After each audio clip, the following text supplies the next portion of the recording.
Melhorando o áudio do Dr. Enéas, mandando papo reto para os Estados Unidos. Áudio clássico do Dr. Enéas, rompendo com o sistema, batendo de frente com o sistema. E o vídeo é isso aí.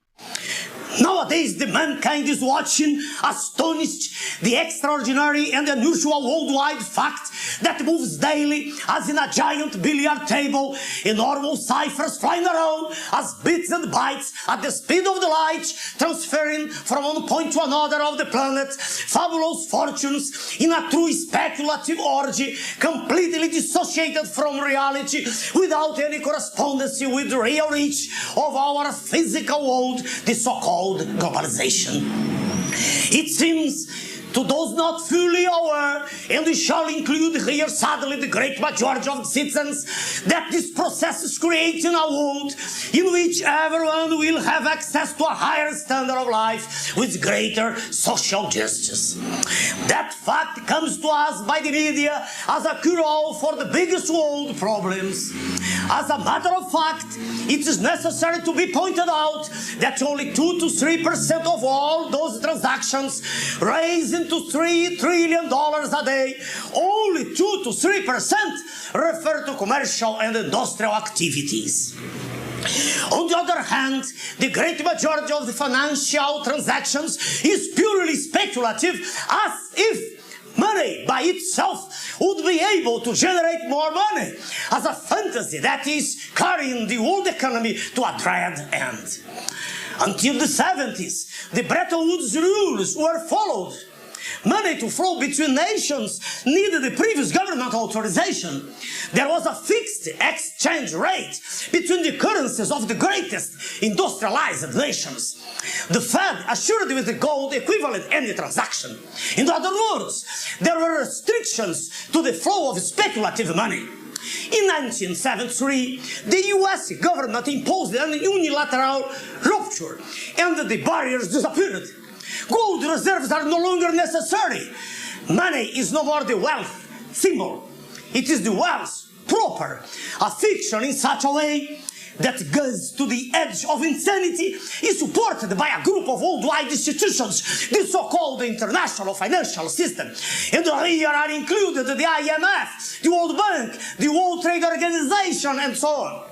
That is the money empire, the false money, the real speculation conducting the mankind to its ruin and destruction. Well, gentlemen, it is with that false money that mega speculators through the world are willing to buy the real riches of all developing countries. In Brazil, they are selling out by the dozen all of our strategic state companies. The right words are these. They are giving away all of our strategic resources, including Vale do Rio Doce Company, the greatest iron mining company in the world, by only $3 billion, equivalent to less than half of 1% of its estimated value. In Brazil, we have the greatest reserves in the world of niobium, titanium, first quality quartz. We are the greatest gold producers in Latin America. We have the richest subsoil in this planet, and we are seeing our riches going there cheap to the industrialized countries.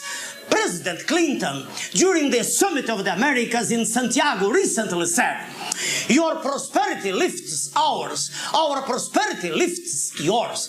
Is that really true? From the Brazilian states of Amapá and Minas Gerais, we carried millions of tons of manganese sold by insignificant prices. Now, in those Brazilian states, we have only big land craters, holes, and our manganese rests in Pennsylvania. It's now part of the US strategic inventory. In the future, we'll have to pay whatever price they want for that same mineral. Let me call your attention to another fact. We are not only the richest country in the world, for while in at least one state of the US it is necessary the desalinization of water for having fresh water, we have 21% of the freshwater resources on the planet. We are the 5th country in territorial extension. We receive solar energy all year long, all over the country. That huge and inconceivable amount of energy is partially stored on the bonds of atoms and molecules of the carbohydrates and lipids in the plants, from where we extract alcohol and oils that can substitute petroleum, allowing Brazilian energy independence. We don't have glaciers, we don't have earthquakes, we don't have hurricanes and the like. Nevertheless, 2/3 of our population live in an unacceptable condition. Half of them living in absolute poverty, in absolute misery. Brazilian government pays to the international creditors and their Brazilian representatives about half of the gross national income. That's to say, $5 billion a month only as interest. The internal and external debts altogether represent today the astronomical cipher of $500 billion. Government maintains a fiction of currency stability, concealing the disorderly growth in public debt and promoting the destruction of all the industrial production chain of the country, with mass importation of industrialized products and even food. Our party, Prona, rises against that process. Is imperative and liberal, but as we don't have the condition to impose such an agreement on the international scenario, and as we do have in our country all that we need for our survival, there is only one option: not to drown. We'll break with the international financial system. We'll no longer accept these speculators' extortion. We'll sit down for negotiations, impose our sovereignty. We'll price our goods with justice. The interest rates that we'll pay shall be the lowest possible. That is the only way to proclaim our economic independence. Thank you very much.